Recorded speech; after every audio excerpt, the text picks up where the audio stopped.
하나님께서 영광 받으신 줄로 믿습니다. 옆사람하고 인사하겠습니다. 오늘 수요예배 잘 오셨습니다. 이왕 온 거니까 이제 죽을 때까지 수요예배 드립시다. 이렇게 인사하겠습니다. 요 인사를 잘해야 여러분 이제 평생 축복의 인생이 되는 거예요.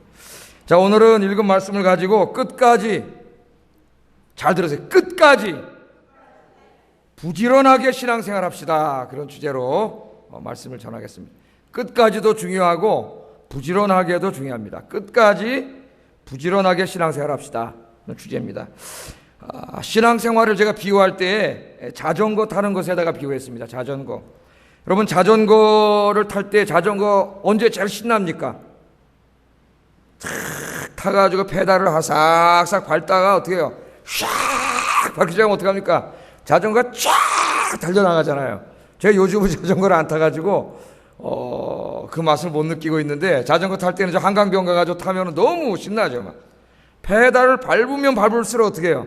자전거는 쌩쌩하게 달리고 자전거 타는 기쁨이 너무 넘칩니다. 페달을 막 밟아줘야 돼요. 계속. 그런데 좀 힘이 빠져가지고 페달을 밟지 않으면 어떻게 돼요? 속도가 점점 느려지고, 그 다음에 계속 안 밟으면 더 느려지다가 결국은 자전거가 서가지고, 그 다음에는 서 있지 않고 어떻게 돼요? 쓰면은 옆으로 쓰러집니다. 그죠? 서 있지 않아요. 자전거를 쓰면은 옆으로 쓰러지게 돼 있어요. 근데 우리 신앙생활도 마찬가지예요. 우리 이 신앙생활이 기쁨과 행복이 넘치는 신앙생활을 하기 위해서는 우리 이 신앙의 페달을 계속 가속해서 밟아줘야 돼요. 어떤 페달을 밟아줘야 됩니까, 여러분? 예배와 말씀과 기도의 페달을 계속 밟아야 되고요. 또 전도와 섬김의 페달을 계속해서 밟아야 됩니다. 이 신앙의 페달을 밟으면 밟을수록 우리의 신앙생활이 점점 더 힘을 받고 생동감이 넘치고 기쁨과 행복이 가득하게 될 줄로 믿습니다. 그런데 신앙의 페달을 밟지 않으면 어떻게 될까요? 자꾸 속도가 느려지고, 그 다음에는 멈추게 되고, 똑같아요. 옆으로 쓰러져 버리게 돼요. 그래서 신앙생활은 자전거 타는 것과 똑같아요. 페달을 밟지 않으면 쓰러진다. 반드시 넘어진다. 히브리서가 우리에게 지금 계속 가르쳐주고 있습니다. 3장부터 오늘 본문에 이르기까지 히브리서 저자가 자기 교인들에게 설교하면서 제일 걱정하고 염려하는 게 뭐냐면은 지금 믿음 생활을 하고 있는 사람들 중에 상당수가 자꾸 신앙에서 떨어져 나가고 있는 거예요. 이 예배와 기도와 말씀의 페달을 밟고 전도와 섬김의 페달을 계속 밟아서 달려가야 되겠는데, 이 사탄에게 넘어가가지고 이걸 밟지 않는 겁니다. 그러니까 넘어져요. 여러분, 자전거 타는 거하고 우리 신앙의 자전거 타는 거하고 이렇게 똑같은 면이 있는데 다른 점도 있어요. 자전거는 자꾸 밟다 보면 힘이 빠지죠. 힘이 빠져가지고 더 이상 페달을 못 밟게 되지만은 신앙의 자전거는 반대예요. 여러분이 페달을 밟으면 밟을수록 어떻게 돼요? 더 힘이 나요. 여러분, 발전기가 똑같아요. 그때는 발전기 팍 밟으면 발전이 돼가지고 전기가 막 일어나서 에너지가 나오는 것처럼 신앙의 가속 페달은 밟으면 밟을수록 이게 힘이 빠지는 게 아니라 힘이 계속 솟아나는 거예요. 여러분이 예배 열심히 드리고 기도하고 말씀 읽고 묵상하는 일에 힘쓰고 전도하고 섬기는 일을 힘쓰면은 성령께서 역사하셔가지고 여러분 영적인 파워가 점점 더 강해질 줄로 믿습니다. 그래서 신앙생활 하는 사람은 쫙 달려가요. 여러분, 그 엘리야를 생각해 보세요. 엘리야 40일을 금식기도 했어요. 40일을 밥을 굶으면 사람은 어떻게 돼요? 힘이 쪽 빠져가지고 피골이 상접해지고 걷지도 못해요. 그런데 엘리야가 40일을 금식기도 한 다음에 달리기 시작하는데 왕이 타고 가는 마차보다 더 빨리 달렸습니다. 할렐루야. 왜 그럴까요? 일반적인 원리로 의하면 40일 굶으면 걷지도 못해야 되는 거예요. 그게 우리의 생각이에요. 새벽기도 나오면 피곤해가지고 그냥 하루 종일 골골해야 될 것 같아요. 그거 우리의 생각이에요. 그런데 우리가 정말 주님 앞에 매달리고 그 신앙의 페달을 밟으면 누가 힘을 주세요? 하나님께서 힘을 주세요. 믿음이 없는 사람은 그걸 생각하지 못해요. 하나님께서 힘을 주셔서 달리게 되는데, 여러분, 매일 부지런하게 주님 오실 때까지 인내와 끈기로 이 신앙의 페달을 계속 밟아서 여러분의 신앙생활과 인생에 기쁨과 행복이 가득하기를 주의 이름으로 축복합니다. 예수 믿는 사람이 그래야 항상 어깨를 펴고 행복하고 즐겁게 사는데, 자기가 이거 페달 안 밟은 생각을 안 하고 맨날 이렇게 쭉 늘어뜨리고 우울증에 빠져 있고 절망에 빠져 있고, 기도 안 하니까 예배 잘 안 드리니까 말씀 생활이 없으니까 전도하고 섬기는 생활이 없으니까 자꾸 죽게 돼 있어요. 그 사람의 신앙생활은 불행해지게 돼 있어요. 그렇게 하면 편할 것 같죠? 전말의 말씀입니다. 마귀가 역사해가지고요, 성령이 힘을 주셔야 되는데 마귀가 역사해가지고 점점 영적으로 깔아져가지고 나중에는 헬렐레 한 사람입니다. 여러분, 예수 믿는 사람이 왜 이게 이러고 댕겨야 됩니까? 여러분, 성령 충만하셔서 여러분 생동감 넘치는 그리스도인 되시기를 주의 이름으로 축복합니다. 자, 오늘 본문을 보니까 우리들이 죄악으로 가득 찬 이 세상의 한가운데서 믿음 잃지 않고 쓰러지지 않고 주님 오실 때까지 끝까지 부지런하게 신앙생활을 해야 되겠는데, 그러기 위해서 중요한 우리 영적인 비결이 하나 있어요. 이걸 잊어버리면 안 돼요. 그걸 오늘 가르쳐주고 있습니다. 9절을 같이 한번 읽어보겠습니다. 시작. 구원에 속한 것이 있음을 확신하노라. 아멘. 지난 시간에 공부한 것처럼 바로 앞에 있는 말씀이 뭐예요? 예? 신앙생활을 열심히 하고 말씀의 은혜도 맛보고 내세 능력도 맛본 그 사람이 이 신앙의 페달을 계속 밟지 않아가지고 믿음에서 떨어져 나가면 다시 회개하기가 불가능하다. 지난 시간에 그런 말씀을 했죠. 바로 위에 있어요, 그 말씀이.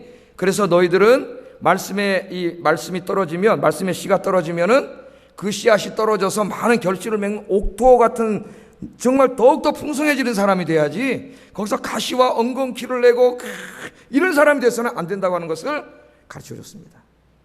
신앙을 잃어버리면 안 된다. 그것을 가르쳐 주면서 더욱더 신앙이 날마다 생동감 넘치고 선한 열매를 많이 맺는, 정말 주렁주렁 열매를 맺는 시냇가에 심겨진 나무처럼 잎사귀가 무성하고 열매가 가득하고 그 나무가 실한 그런 인생이 되도록 그렇게 말씀을 했죠.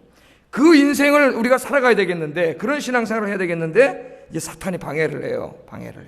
예? 이 세상에 때로는 환난과 핍박을 통해서 방해를 하고, 때로는 세상에 좋은 것들을 가져와가지고 유혹을 해가지고 우리를 쓰러뜨려요. 그래서 여기에 넘어가지 않고 승리하려면 어떻게 되느냐? 그게 9절에 있습니다. 뭐라 그래요? 말씀에. 이 9절 말씀에 보면은 사랑하는 자들아, 그렇게 이야기를 하죠. 사랑하는 자들아. 그냥 입 발린 소리가 아닙니다. 정말 사랑하는 자들이에요. 그래서 여러분, 우리 아영교회 성도들 서로가 이렇게 정말 마음에서 우러나오는 사랑이 넘치는 여러분들 한 가족입니다. 우리가 주님 안에서 그런 관계가 형성되기를 주의 이름으로 축복합니다. 그럼 여러분 얼마나 행복하겠어요. 목회자와 성도 간에, 성도와 성도 간에 이런 사랑이 넘쳐야 되죠. 사랑하는 자들아, 우리가 이같이 말하나 너희에게는 이보다 더 좋은 것, 잘 보세요. 이보다 더 좋은 것, 곧 그 다음에 뭐라 그랬어요? 구원에 속한 것이 있음을 확신하노라. 자, 우리가 이 사탄의 시험, 세상의 이 환난과 핍박, 유혹으로부터 쓰러지지 않고 이 믿음의 페달을 계속 밟으면서 신앙생활을 해나가기 위해서는 뭐가 필요하냐면은 구원에 대한 확신이 필요하다는 거예요. 구원에 대한 확신. 오늘 여기 보면은 비교급으로 이야기를 하고 있습니다. 비교급. 뭐라 그랬어요?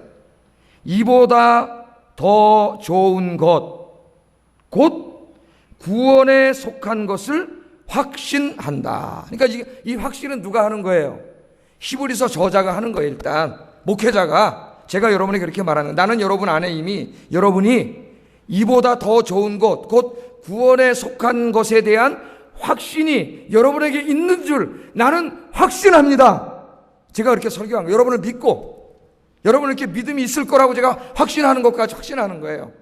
그런데 이 확신을 하는 것은 즉 그들에게 뭐라고 설교하는 거예요? 너희들이 확신하라고 설교하는 거예요. 확신하라. 그러면 지금 비교를 하고 있잖아요. 이보다 더 좋은 것, 이보다 더 좋은 것, 즉 구원에 속한 것이라 그랬습니다.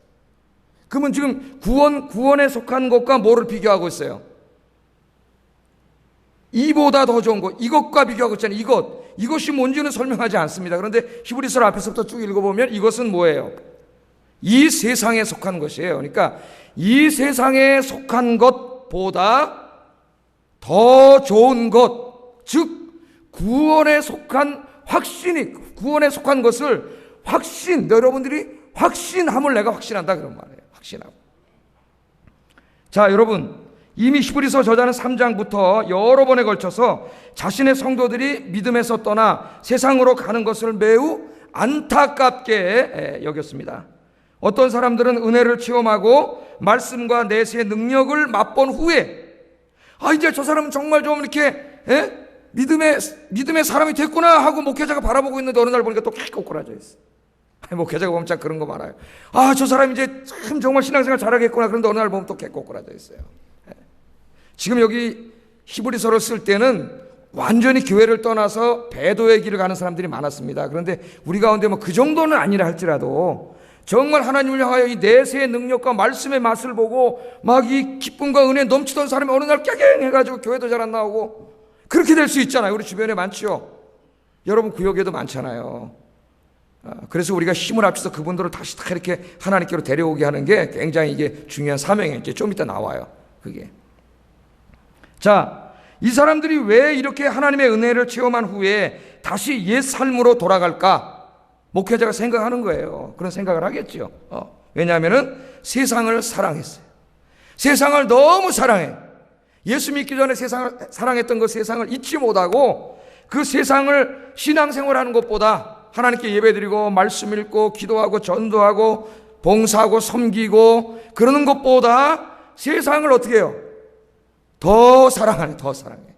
세상을 더 사랑하니까 사람은 어디로 움직여요? 자기가 사랑하는 쪽으로 움직입니다. 그죠? 여기 A라는 여성이 있고 B라는 여성이 있으면은 이 남자가 어디로 움직일까요? 자기가 더 사랑하는 여자 쪽으로 움직이는 거예요. 사람은 자기가 사랑하는 쪽으로 움직여요. 돈을 사랑하는 사람은 돈 쪽으로 움직이고, 권력을 사랑하는 사람은 권력으로 움직이고, 예수님을 사랑하는 사람은 예수님께로 돌아올 줄로 믿습니다. 근데 이 사람들이 이거보다 신앙생활 하는 것보다 예수님보다 세상을 더 사랑하게 됐어요. 여러분 여기 보면 세상의 것들이라 그랬는데 세상에 좋은 것들이 뭐예요? 사람들이 좋아하는 거. 여러분이 좋아하는 거 뭐였어요? 세상에 좋은 것. 하나님보다 라이벌이 되고 라이벌도 넘어섰어요. 이미 그들은 하나님을 제껴놓고 이쪽으로 가고 있으니까. 그게 여러분 뭡니까? 여러분 다 아시잖아요.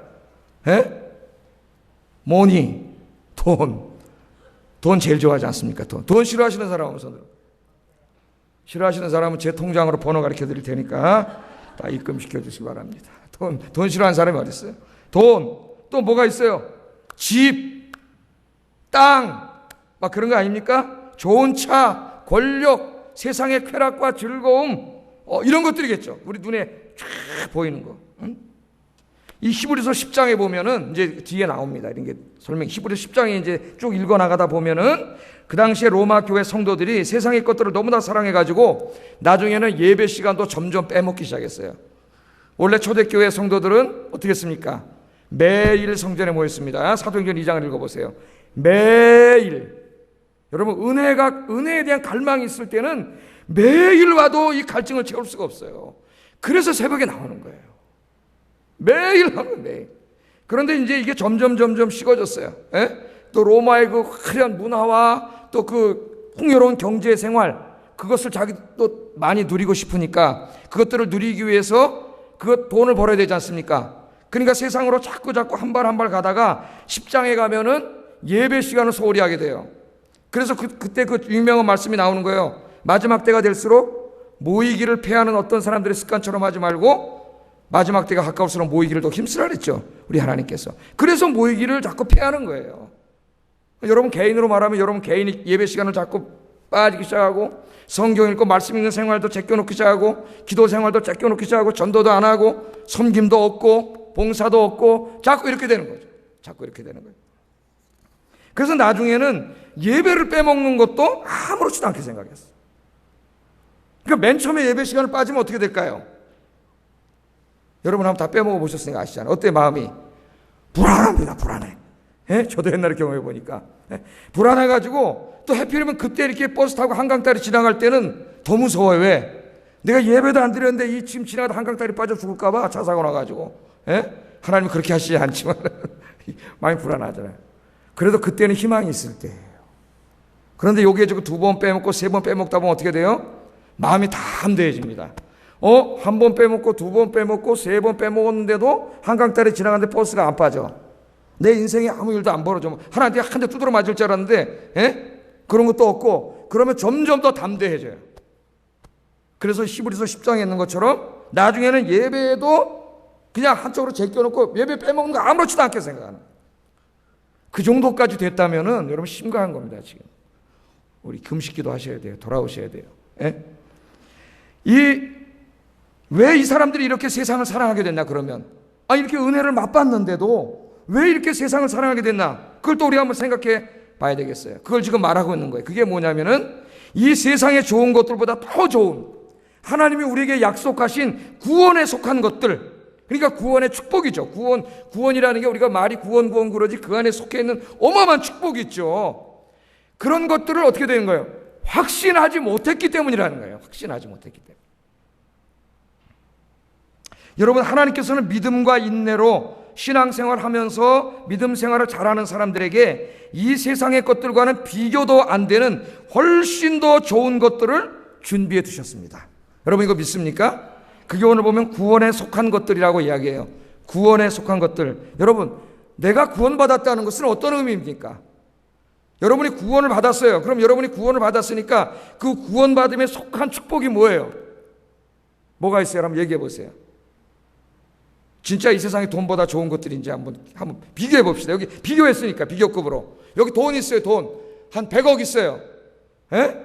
요거보다 더 좋은 건지 정말 한번 생각해 보세요. 아직도 100억 쪽으로 가면은 이제 여러분 회개하셔야 돼. 100억, 여기 뭐야? 내가 죄 사함 받고 지옥 갈 인생인데 지옥 가지 않게 됐다는 이 축복이 여기 하나 있어요. 또 뭐예요? 내가 구원받았다는 것은 내가 이제 부활하여 영원한 생명을 갖게 된다는 이 영생에 대한 축복이 또 여기 있어요. 또 뭐예요? 지옥 가지 않고 천국 백성이 됐다고 하는, 천국을 상속받을 거라고 하는 하나님 나라. 요한계시록에 보면 12대문이 있고 12대문이 전부 온갖 보석으로 둘러싸인, 여러분이 돈 좋아하니까 하나님이 보석으로 만들어 놓은 걸 보여줬어요. 천국을 뭐 진짜 보석으로 만들어졌겠습니까마는 보석과 돈을 제일 좋아하니까 하나님이 이해시키려고 천국을 전부 보석으로 꾸며놓은 걸로 보여주고 있어요. 헨델과 그레텔에는 뭐로 만들어져 있어요? 다 집이 과자와 초콜릿으로 만들어져 있잖아요. 그걸 만들어놨어. 그 천국. 그 다음에 뿐만 아니라 여러분이 구원받았다는 것은 여러분이 주님 앞에 가면 주님께서 영광의 면류관으로 여러분 씌워주시고, 지난 주일날 우리 공부한 것처럼 하나님과 함께 한 상에서 먹고 마시고 12거울을 다스리는 어마어마한 축복을, 여러분 이 구원에 속한 이 축복들을 주님께서 저와 여러분이 준비해 놓으신 줄로 믿습니다. 그런데 이 사람들이 이 하나님이 약속하신 어마어마한 축복에 대한 확신이 없어요. 믿음이 없으니까. 이 확신이 없으니까 이것보다 상대적으로 비교해가지고 뭐가 더 좋게 보이는 거예요, 지금. 세상에 속한 돈이나 집이나 땅이나 쾌락이나 즐거움이 더 좋게 보이는 거예요. 이 두 개가요, 항상 우리 삶에 다가옵니다. 왜? 하나는 마귀가 보여주는 거예요. 마귀가. 하나는 하나님이 보여주시는 거예요. 그래서 우리는 하나님이 보여주시는 것을 바라봐야 되는데 믿음이 없으니까 요거는 믿어지지도 않고 요거는 당장 피부로 안 느껴지잖아요. 뭐가 피부로 느껴져요? 돈이 피부로 느껴지니까 자꾸 이쪽을 쳐다보니까 이쪽을 더 사랑하게 되고 이쪽으로 가게 되는 거예요. 그래서 오늘 히브리서 저자가 이 성도들이 믿음을 잃게 되고 신앙에서 떠나게 되는 가장 중요한 원인을 어디서 찾고 있냐면은 구원에 속한 것들, 즉 구원의 축복을 하나님이 미래에 우리를 위해서 준비해 놓으신 천국과 영생과 의의 면류관이라고 하는 어마어마한 축복에 대한 확신이 없기 때문에, 거기에 대한 소망도 없고 그 믿음이 없어지니까 당연히 어디를 쫓아가는 거예요? 세상을 쫓아가게 되는 거예요. 그래서 여러분 그것을 오늘 여기서 이야기하고 있습니다. 여러분 정말 우리가 올바른 신앙생활을 하기 원한다면은 우리는 이 하나님이 우리를 위해서 준비하신 구원에 대한 축복을 마치 내가 이 눈으로 보는 것처럼 그렇게 확신하고 살아야 돼요. 그렇지 않으면은 마귀가 갖다 주는 세상의 화려한 것들을 이겨낼 수가 없습니다. 마귀가 보여주는 건 텔레비만 틀어도 나오죠. 눈만 뜨면 우리 눈에 다 보여요. 그러니까 늘 이것을 바라보지 않는 한은 이길 수가 없어요. 이길 수가 없어요. 그래서 우리가 이 구원에 대한 확신과 소망을 가지고 신앙생활을 하려면은 기도해야 됩니다. 기도. 이 문제를 놓고 기도해야 돼요. 뭘 달라고만 기도하지 마세요. 진짜 이 문제를 놓고 기도해야 돼요. 저도 매 새벽에 이 문제 놓고 기도합니다. 왜냐하면 저는 목회자지만은 저에게도 계속 그런 시험이 있어요. 거룩한 일을 하면서도 이 목회 본질을 추구하기보다는 세상의 부귀와 영광과 명예와 이런 걸 추구할 수 있습니다. 그래서 이것을 늘 이 하나님이 준비해 놓으신 이 천국의 축복을 늘 기도하고 확신하지 않고 소망하지 않으면 십자가를 주려고 하기보다는 일로 가려고 그래요. 세상으로. 영광의 길로 가려고 그래요. 이건 목회자의 매일 다가오는 시험에 솔직히 말하면 매일. 그럼 여러분은 어떻게 했어요? 세상에 나가 생활하는데. 그래서 여러분 기도의 아주 중요한 제목으로 이제는 이 문제를 삼아야 돼요. 세상을 바라보지 말고 하나님이 약속하신 천국과 구원과 영생과 영광의 면류관을 늘 바라보면서 이걸 확신하면서 소망하면서 이 땅 바라보지 말고 주님의 축복만 바라보며 살게 하여 주시옵소서. 여러분 그렇게 살아가는 여러분 되시기를 주의 이름으로 축복합니다. 여기서 흔들리기 때문에 이 확신이 없기 때문에 믿음에서 떠나간다는 거예요. 여러분 뭐 다 생각해 보세요. 솔직하게 여러분 자신에게. 자, 이 히브리서 저자가 구원에 속한 하나님의 축복을 확신하는 것이 얼마나 중요한가, 이것을 이야기해 준 다음에 그 다음에 이야기를 합니다. 이러한 믿음을 가지고 믿음으로 승리한 사람들이 있어요. 이 지금 편지를 읽는 그 교회 안에 다양한 사람들이 있겠죠. 믿음이 없어서 세상 사랑해가지고 자꾸 저쪽 문 열고 절로 나가려는 사람도 있지만 이미 이런 확신과 소망을 가지고 믿음 안에서 그 믿음의 길을 가는 사람들이 있단 말이에요. 그래서 10절에 보면은 그 믿음의 길을 가는 사람들이 어떻게 사는가를 가르쳐줘요. 10절 같이 한번 읽어봅니다. 시작.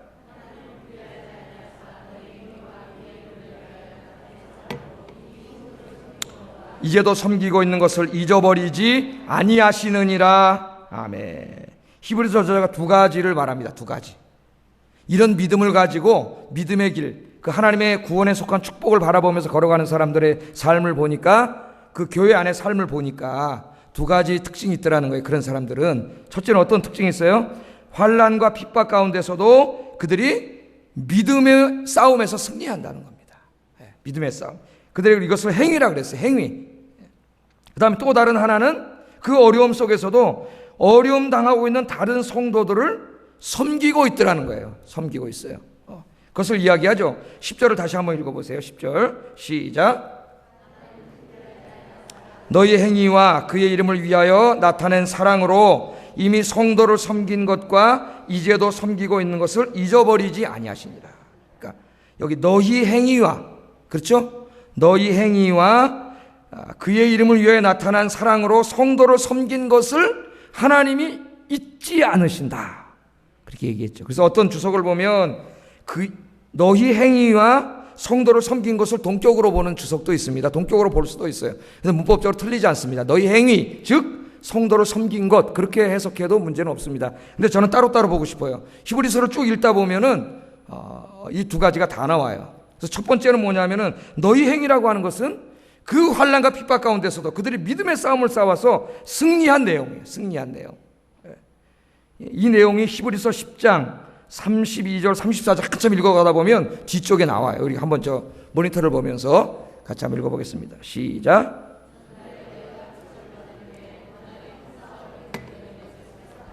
혹은 비방과 환난으로서 사람에게 구경거리가 되고 혹은 이런 형편에 있는 자들과 사귀는 자가 되었으니 너희가 갇힌 자를 동정하고 너희 소유를 빼앗기는 것도 기쁘게 당한 것은 더 낫고 영구한 소유가 있는 줄 알미라.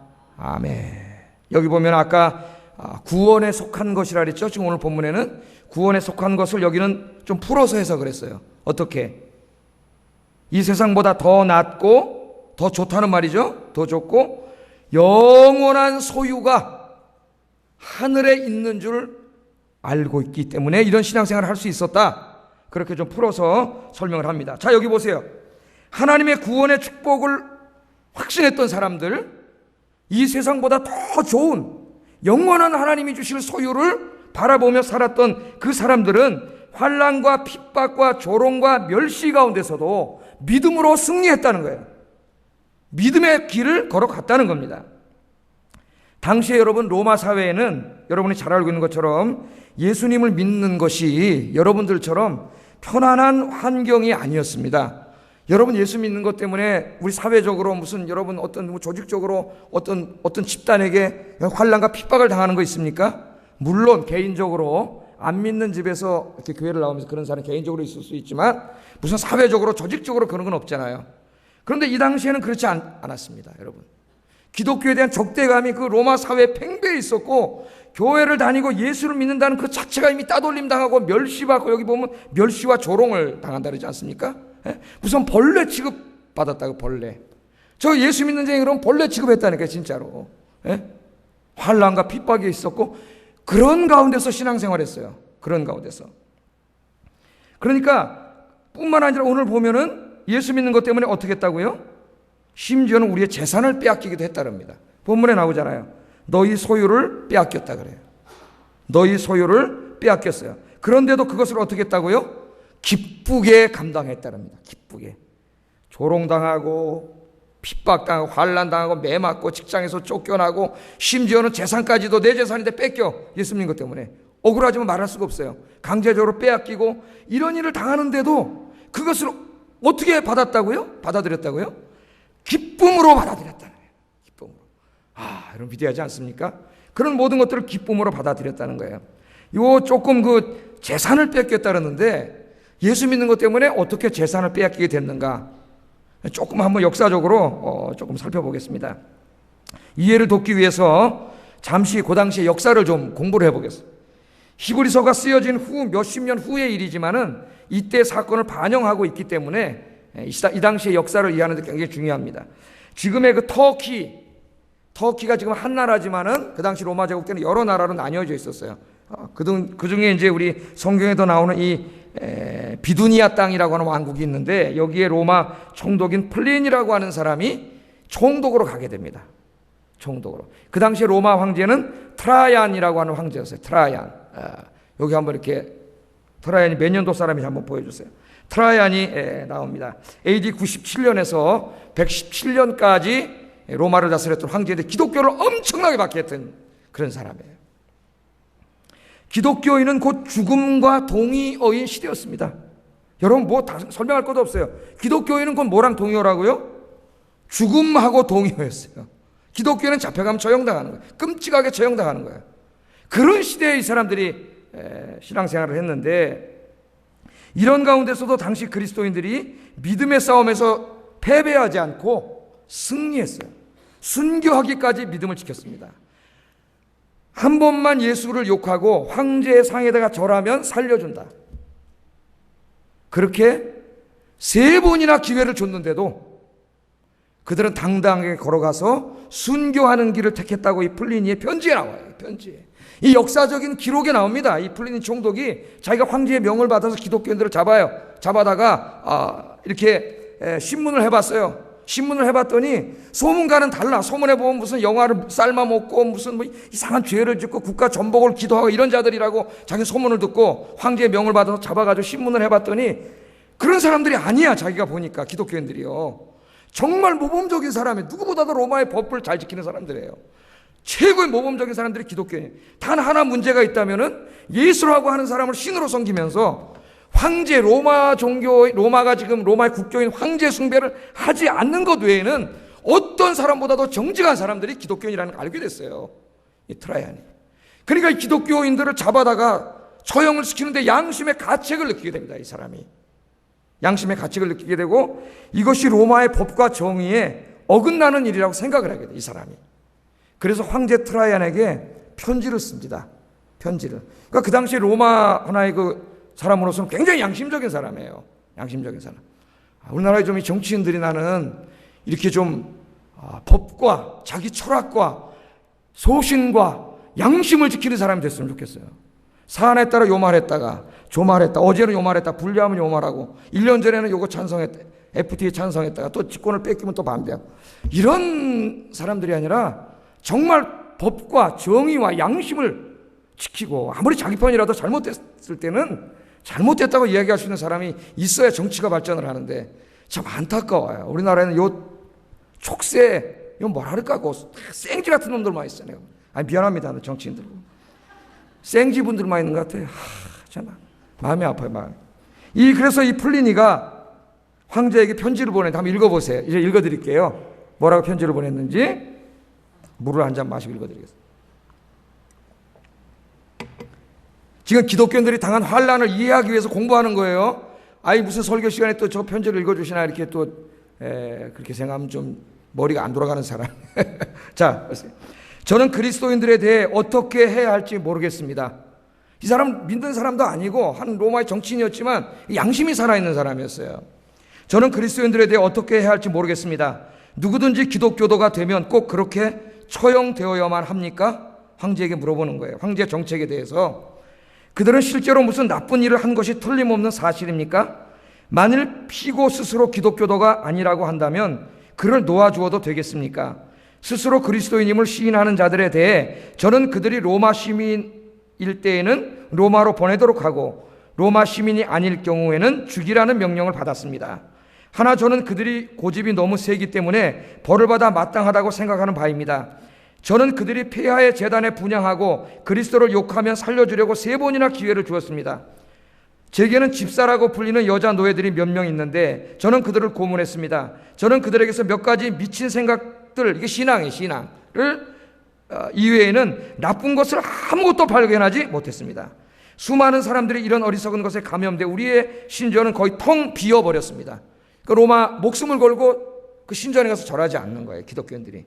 그걸 이야기하면서 이 사람이 이것을 보냅니다. 그때 계속 보면은 소문과는 달리 그들은 모범적인 시민이고 예수라고 하는 사람을 신이라고 섬기는 이상한 미친 짓 외에는 아무 잘못한 게 없다는 거예요.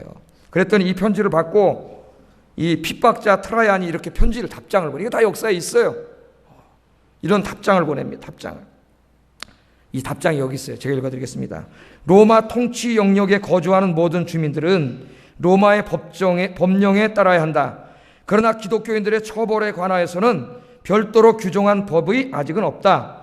따라서 그들이 특별한 죄를 범하지 않는 한 기독교인이라는 이유로 그들을 색출해낼 필요는 없다.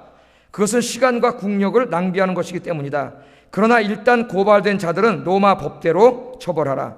황제 신상에 분향하고 예를 올리는 자는 방면하되 그것을 거부하는 자들은 처벌하라. 그러나 익명으로 고발하는 것은 받아들이지 말라.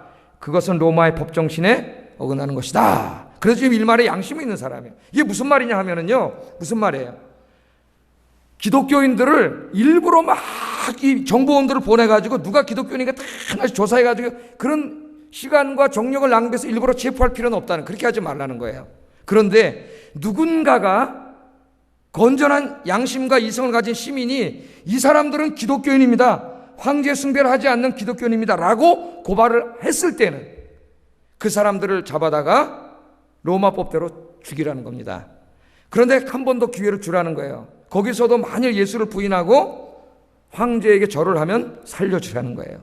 자, 여기에서 기독교인들이 아주 난처한 일을 당하게 됩니다. 여기 지금 뭐라 그랬어요? 고발을 했을 때는 잡아다 처벌을 하라 했어요. 그러면 여러분 보세요. 내가 기독교인이에요. 예? 여기 안 믿는 사람들이 많아요.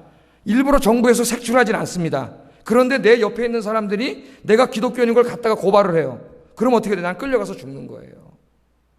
이런 일이 있으면서 어떤 일이 벌어졌냐면은 이 사악한 자들이 기독교인들의 약점을 이용해가지고 돈을 빌려간 다음에 친한 친구처럼 사귀다 돈을 빌려간 다음에 안 갚어. 그리고 뭐라 그래요? 자꾸 돈 달라 그러면 너 기독교인인 거 내가 어떻게 해요? 신고한다. 남의 땅도 강제로 뺏어가서 지가 막 써. 그래서 왜 남의 땅에 와서 이러냐 그러면 너 자꾸 이 땅 가지고 시비 걸면 어떻게 해요? 기독교인인 거 너 가서 신고한다는 거. 이렇게 해가지고 지금 여기 나오는 이야기가 그런 얘기예요. 예수 믿는 것 때문에 환난과 핍박을 당할 뿐만 아니라 재산까지도 어떻게 해요? 다 뺏기는 거예요. 다 뺏기는 거예요. 한 번만 황제에게 절하고 나 기독교인이 아니라 그러면은 편안하게 살 수 있는데 신앙을 지키려고 심지어는 그 아끼는 돈까지도 다 뺏겨버린 거예요. 다 뺏겨. 그런데 그런 일을 당하면서도 그런 일을 지금 어떻게 당했다 그래요? 기쁨으로 당했다 그래요. 기쁨으로. 참 놀라운 거 아닙니까? 이거는 신앙이 아니고는 설명할 수 없는 거예요. 나는 우리 아영교인들이 이런 믿음의 수준에 이르기를 주의 이름으로 축복합니다. 뭐 맨날 하나님 주고 요거 조금 주고 요거 생기면 했다가 또 없어지면 했다, 이런 세상이 흔들리는 믿음이 아니라 여러분 이런 것들을 주님 때문에 다 뺏기고 심지어는 잡히면 죽고 그런 경우에 가더라도 그런 모든 환난과 손해를 기쁨으로 받아요. 그런데 그걸 왜 이 사람들이 어떻게 기쁨으로 받을 수 있었어요? 어떻게? 그 다음에 맨 마지막에 아까 뭐라 그랬어요? 더 낫고 더 낫고는 시옷 받침으로 됐어요. The better래, better. 더 좋은이란 말이에요. 더 낫고 영원한 소유가 있는 줄을 확신했기 때문인 줄로 믿습니다. 그 사람들이 그냥 그런 게 아니에요. 재산 다 뺏기고 땅 뺏기고 매 맞고 억울한 일 당하고, 때로는 끌려가서 순교까지 해. 그들이 어떻게 그렇게 할 수 있었는가 하니 인간이, 우리 조금만 어려워도 벌써 불평이 나고 원망이 나고 이런 연약한 믿음인데 어떻게 그렇게 할 수 있었는가? 그들은 확신하는 게 있었어요. 믿음이 있었어요. 뭐예요? 주님을 위해서 그들이 고난당하고 핍박당하고 이 땅에 가지던 재산 다 빼앗기지만 그들은 확신하는 게 있었습니다. 그게 뭐예요? 이 세상의 것들과는 비교할 수 없는, 이 땅의 것들은 일시적인 것이에요. 금방 없어진 것이에요. 영원하지 않아요. 여러분이 가져갈 수 없는 것들이에요. 그런데 영원한 것이에요. 하나님 준비해 놓으신 것. 영원한 소유, 이 땅의 소유가 아니라 하나님이 준비하신 영원한 소유가 있는 것을 확신했기 때문에 그들은 주님을 위해 모든 것을 빼앗겨도 기쁨으로 그 일을 감당할 수 있었다고 오늘 히브리서 저자는 그렇게 이야기하고 있습니다. 여러분, 이 믿음의 길을 가는 사람들에게 우리 하나님이 준비하신 것이 있어요. 아까는 그것이 구원에 속한 축복이라고 얘기했고, 여기는 이 세상과는 비교할 수 없는 영원한 소유라고 그렇게 이야기하고 있습니다. 그것들이 우리의 영생과 천국과 구원과 하나님 주시는 면류관과 그 다음에 그게 다 뭐로, 이 땅의 언어로는 표현할 수 없는 어마어마한 소유인데, 이 땅의 것들은 없어지지만 그것은 없어지지 않는 영원한 축복이 이 믿음의 길을 간 사람들을 위하여 하나님이 준비해 놓으셨어요. 그래서 히브리서 11장에 가면은 하나님께서 그들을 위하여 한 성을 예비해 놓으셨다고 이야기합니다. 땅 100평이 아니고 뭘 예비해 놨다고요? 한 성을 그 믿음의 길을 간 사람들에게 한 성을 예비했다고 이야기해요. 그게 뭔지 모르겠어요, 저도.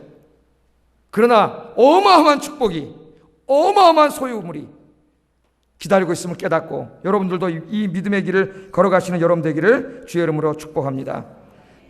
요즘 내가 우리 애들하고 얘기하다 보니까요, 그런 얘기를 해요. 지금 이 젊은이들이 학교나 직장에서 믿음의 가치를 지키기가 너무 힘들답니다. 너무 힘들어요. 저 때도 힘들었지만 비교도 안 되는 것 같아요. 얘기를 들어보니까 세상 친구들에게 따돌림 당하고 고립당하지 않으려면 그들과 함께 맥주도 한 잔, 술도 한 잔 마셔야 되고, 때로는 뭐 담배도 피워야 되고, 또는 클럽에도 가야 되고, 요 홍대에 가면 맨클럽 있잖아요. 여기 가끔 밤늦게 오다 보면 거기 왜 이렇게 애들이 많이 오는지, 그 부모들은 뭐 하고 있는지 내 참 가슴이 답답해져요. 음탐한 쾌락을 즐긴다는 거예요, 아이들이. 그런데 문제는 교회 다니는 아이들도, 그것도 교회를 잘 다닌다고 보여지는 아이들도 다 그렇게 한다는 거예요, 다. 그러면서 우리 딸내미가 하는 말이, 나 같은 딸을 둔 거를 감사하셔야 돼요. 이야. 아니, 감사한 거예요. 정말 감사한 거예요. 네, 우리 젊은이들에게 그렇게 이야기하고 싶습니다. I understand you. 이해할 수 있습니다. 힘들고 어려운 일인 것 같아요. 저희 때보다는 더 어려운 것 같아요. 정말 맥주 한 잔을 못 마시면 조선시대 사람이냐 그런데요. 여학생도. 그런 시대에 우리 아이들이 살고 있습니다. 동성연애가 이제 공공연하게 이제 되고, 어떤 단체에서 부부로 해달라고 이렇게 구청에 냈는데 구청에서 거부를 했어요. 안 된다. 그랬더니 이걸 가지고 또 문제를 일으키잖아요. 근데 우리나라 헌법에는 엄연히 금지되어 있습니다. 지금 이것이. 근데 이것도 이제 서구가 다 허용하고 있기 때문에 허용하게 될지 몰라요. 지금 성경의 모든 가치가 다 전도되고 성경 말씀대로 사는 사람은 이제 앞으로 우리 사회에서 원시인처럼 취급받게 될 거예요. 원시인처럼. 그러나 여러분, 세상이 아무리 변해도 하나님의 말씀과 법칙은 변하지 않습니다. 여러분이 하나님 말씀을 붙잡아야 돼요. 하나님 이렇게 말씀하셨어요. 베드로전서 4장 2절 3절 같이 읽겠습니다. 시작. 따르지 않고 하나님의 뜻을 따라 육체에 남은 때를 살게 하려 함이라. 너희가 음란과 정욕과 술취함과 방탕과 향락과 무법한 우상 숭배를 하여 이방인의 뜻을 따라 행한 것은 지나간 때로 족하도다. 아멘. 예수 믿기 전에 우리가 그렇게 죄진 것으로 족하다. 하라는 얘기 하지 말란 얘기예요. 하지 말란 얘기예요. 그 다음에 요한계시록 18장 4절 읽어보겠습니다. 시작. 내 백성아 거기서 나와 그의 죄에 참여하지 말고 그가 받을 재앙들을 받지 말라. 아멘. 하나님 뭐라 그랬어요? 거기서 나와서 거기에 있지 마세요. 거기에 참여하지 마세요. 어른들도 다 마찬가지예요. 오늘 하나님이 거기서 나와서 그들의 죄에 참여하지 말고, 그 다음 중요해요. 그들이 받을 재앙을 받지 말라. 그들에게는 하나님의 심판의 재앙이 있습니다. 하나님이 거기서 나오라고 말씀하셨어요. 베드로전서 2장 11절 12절 읽어보겠습니다. 시작. 영혼을 거슬러 싸우는 육체의 정욕을 제어하라. 너희가 이방인 중에서 행실을 선하게 가져 너희를 악행한다고 비방하는 자들로 하여금 너희 선한 일을 보고 오시는 날에 하나님께 영광을 돌리게 하려 함이라. 아멘. 여러분, 지금은 다 걔네들이 그런 것 같지만요, 속으로는 걔네들이 집에 가서 생각합니다. 아까 걔는 우리가 술 마실 때 술도 안 마시고 신앙과 믿음을 지키고 정절을 지키고 순교를 지키고, 걔는 어떻게 그렇게 살아갈 수 있을까? 여러분, 걔들이 고민하게 돼요, 세상 사람들이. 그래서 여러분 때문에 하나님을 믿게 되는 역사가 일어날 줄로 믿습니다. 우리가 살고 있는 이 세상은요, 우리가 믿음을 지켜나가는 데 있어서 결코 녹록한 세상이 아닙니다. 사탄은 환난과 핍박과 세상의 물질과 쾌락으로 우리를 쓰러뜨리려고 우는 사자처럼 매일 정신 차려야 됩니다. 여러분, 매일 여러분 곁에 와 있습니다. 로마 교회의 이 믿음의 사람들처럼 하나님께서 준비해 두신 영원한 축복을 확신하며 바라보지 않으면 이길 수 없습니다. 하나님이 주실 의의 축복의 면류관을 바라보면서 이 세상과 싸움에서 승리하고 믿음의 길을 끝까지 달려가는 여러분들 되기를 주의 이름으로 축복합니다. 오늘 하나님 뭐라 그랬어요? 너희들의 그런 행위를 내가 결코 잊지 아니하리라. 하나님 보고 계세요. 다 보고 계세요. 여러분 삶을 다 보고 계세요. 여기 마찬가지입니다. 여러분, 교회 와서 여러분 여기저기 하고 다니는 말과 행실과 모든 것들을 하나님 다 보고 계세요. 여러분 주의 몸된 교회를 위하여 의로운 일을 하고 선한 말을 하고 좋은 분위기를 일으키고 믿음의 분위기를 일으키는 모든 것들을 하나님이 보시고 절대로 하나님 잊지 않으십니다. 우리 젊은이들이 이 어려운 세상 속에, 죄악 세상 가운데 믿음의 가치를 지키고 믿음의 길을 달려갔던 그 모든 것들 하나님이 절대로 잊지 않으시고 하나님이 의의 면류관으로 갚아주실 줄로 믿습니다. 첫째는 그렇게 살더라는 거예요, 믿음의 사람들이. 두 번째는 이렇게 자기의 믿음을 지킬 뿐만 아니라 자기도 힘든데 어떤 일을 하고 있다고요? 어려움 당한 성도들을 돕고 있더라는 겁니다. 그들이 돕고 있어요. 10절을 다시 한번 읽어보겠습니다. 10절 시작. 이미 성도를 섬긴 것과 이제도 섬기고 있는 것을 잊어버리지 아니하리라. 아까 그 행위를 잊어버리지 않겠다 그랬고, 성도를 섬겨왔어요, 이제까지. 그리고 지금도 섬기고 있어요. 그것을 내가 어떻게 한다고요? 결코 잊지 않겠다고 이야기합니다. 아까 10장 34절 우리 같이 읽었는데 거기도 너희들이 갇힌 자를 동정했다고 이야기합니다. 이건 뭐야? 예수 믿다가 감옥에 갇힌 자. 거기 가면 자기도 예수쟁이로 발각되어 죽을지도 몰라. 그런데 거기 찾아가서 먹을 걸 공급해주고 그들을 도왔다는 거예요. 목숨 걸고 하는 거예요. 목숨 걸고. 또 히브리서 11장 1절에도 보면은 형제 사랑하기를 계속하고 손님 대접하기를 잊지 말라. 형제 사랑하기를 계속하고, 그러니까 이제까지 했다는 거 안 했다는 거예요. 잘하고 있다는 거예요. 이것을 잘하고 있으니까 계속하는 거예요. 계속.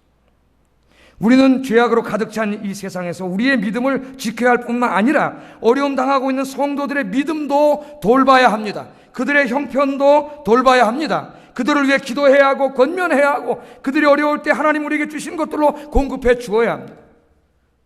우리 아현교회 그런 일들을 잘하고 있는 줄로 믿습니다. 또 자기도 힘들고 어려운 가운데 그런 일들을 잘하고 있는 분들이 있습니다. 오늘 하나님 뭐라 그랬냐면 내가 그것을 결코 잊지 아니하리라. 하나님 잊지 않고 기억하세요. 하나님 다 보고 계세요. 하나님이 만배로 갚아주실 줄로 믿습니다. 하나님께서는 이러한 믿음의 삶을 산 사람들을 위하여 영원한 축복을 준비해 놓으시고 영원한 소유를 준비해 놓으셨으니 여러분 주님 오실 때까지 이 하나님의 축복을 확신하고 소망하면서 부지런하게 열심히 신앙생활하는 여러분 되기를 주의 이름으로 축복합니다. 이 말씀이 11절 12절에 격려되어 있습니다. 11절 12절 읽어보겠습니다. 시작.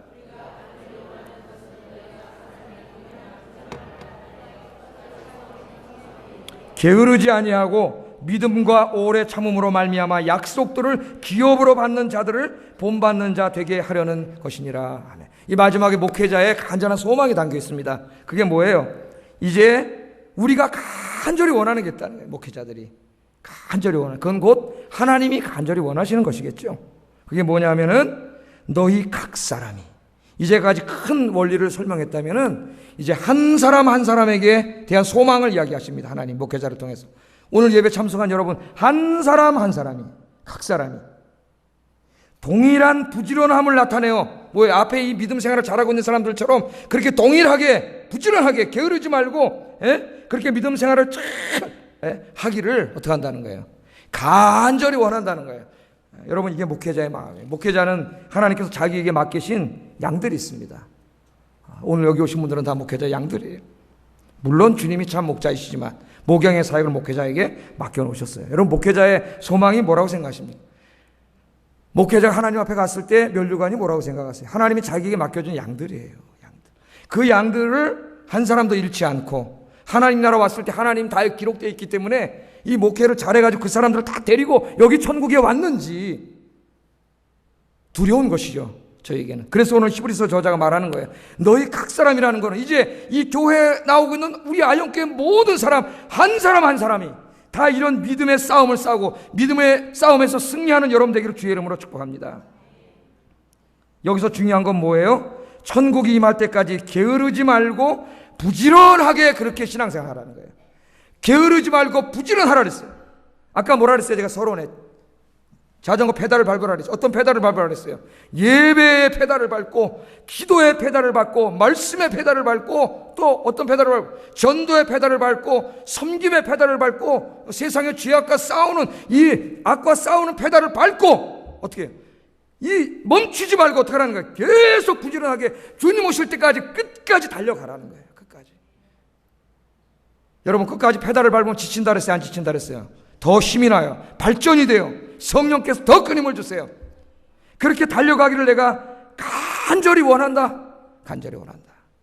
목회자의 마음이지만 하나님의 마음입니다. 우리 아영교회 성도들 한 사람 한 사람이 다 그렇게 되시기를 주의 이름으로 축복합니다. 그런데 특별히 여기 히브리서 저자는 이 말씀에서 아주 이 교회론에 있어서 아주 중요한 것을 우리에게 이야기합니다. 교회론에 있어서. 그게 뭘 것 같아요? 그 다음 말씀 잘 보세요. 여기 말씀 잘 읽어보세요. 12절 보세요. 게으르지 아니하고 믿음과 오래 참음으로 말미암아 약속들을 기업으로 받은 자들을, 문장이 길어요. 앞에 선행사가 많아요. 이게 지금. 그러니까 주어가 어디까지예요? 자들까지잖아요. 게으르지 아니하고 믿음과 오래 참음으로 말미암아 약속을 기업으로 받은 자들을, 여기까지 다 목적어야. 주어는 생략되어 있어요. 너희는 이런 자들을 본받으라. 그 말에 본받으라.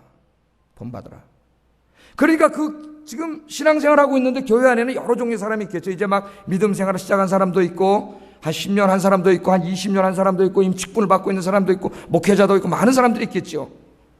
그런데 지금 뭘 하라는 거예요? 목회자의 설교를 통해서도 신앙을 배우지만 특별히 하나님이 교회를 만들어 주신 것은 교회 안에서 어떻게 하라는 거예요? 서로 믿음의 본을 보이라는 거예요. 그래서 교회 안에서 이미 이 믿음의 길을 달려가고 있는 사람들이 있다는 겁니다. 우리 교회도 있습니다. 그건 누구를 본받으라는, 그 사람들의 믿음을 본받고 배우라는 거예요. 그래서 하나님이 교회를 만들어 주신 거예요. 교회. 여러분, 하나님이 교회에서 우리에게 주신 가장 큰 축복이 뭔지 아십니까? 이 믿음의 길을 달려가는 성도들이 있는 게 가장 큰 축복이에요. 오늘 수요일 예배에 나온 여러분들이 다 그런 성도들이 되기를 주의 이름으로 축복합니다. 그러니까 바로 이거는 뒤집어서 말하면은 예수 믿은 지 꽤 시간이 흐른 사람들은 이제 막 예수 믿기 시작한 사람들에게 그 믿음의 본을 보이는 사람이 돼야 된다는 거예요. 여러분 히브리서 4장 우리 이미 공부했죠. 4장에 보면은 절대로 본받지 말아야 될 사람들에 대해서 이야기합니다. 기억나세요? 그 사람들 누구예요? 4장에 누굴 본받지 말라 그랬어요? 광야길 40년 동안 광야길 지나갈 때 늘 하나님을 불평하고 원망하고 불순종했던 이스라엘을 절대로 본받지 말고 그런 신앙생활하는 사람들을 절대로 본받지 말라 그랬어요. 왜? 그 사람들 따라가면 같이 망한다는 거예요. 그런데 오늘 12절에는 본받아야 할 사람들을 이야기합니다. 본받아야 될 사람. 그러니까 우리가 신앙생활하면서 내가 누구를 본받고 누구를 따라야 될까를 이걸 분별할 줄 알아야 돼요. 누구를 본받으라 그래요? 이 약속을 소망하고 확신하면서 그 믿음의 길을 잘 달려가고 있는 그 믿음의 사람들이 누구인가를 보고 그 사람들을 본받으라는 거예요. 그 사람들을 따라가라는 거예요. 그래서 축복받은 교회는 그런 사람들이 많은 교회예요. 그래서 이 교회 와서 신앙생활하면서 교회 먼저 신앙생활하는 사람들에게 자연스럽게 신앙이 배워지는 교회, 그런 교회가 건강한 교회입니다. 건강한 교회. 사랑하는 성도 여러분, 우리 이미 5장에서도 공부했죠. 하나님이 뭘 안타까워하셨어요? 신앙생활을 그 정도 했으면 이제 믿음의 초보에서 벗어나가지고 다른 사람들에게 믿음과 신앙을 가르칠 수 있는 선생이 돼야 되는데 그 선생이 되지 못한 것을 굉장히 안타까워하십니다. 하나님께서. 여러분 이제 예수 믿은 지 신앙의 연조도 어느 정도 되고 직분도 받고 여러분 특별히 이제 목사가 되고 우리 장로님, 권사님, 집사님, 안수 집사님 되고 구역장이 되고 교사가 되고 이제는 여러분 두려운 마음으로 신앙생활해야 돼요. 누군가 나를 보고 있습니다. 누군가. 오늘 하나님이 이야기하십니다. 다른 사람들이 나를 본받았을 때 그 사람이 축복의 길로 가는 그런 사람이 되게 하여 주시옵소서. 여러분 기도하셔야 돼요. 나의 예배 생활, 나의 기도 생활, 나의 말씀 생활, 나의 전도 생활, 나의 섬김 생활을 이제 교회 막 와서 신앙생활하는 사람들이 나를 보고 신앙생활을 저렇게 하는구나, 그렇게 본받을 수 있는 저와 여러분 되시기를 주의 이름으로 축복합니다.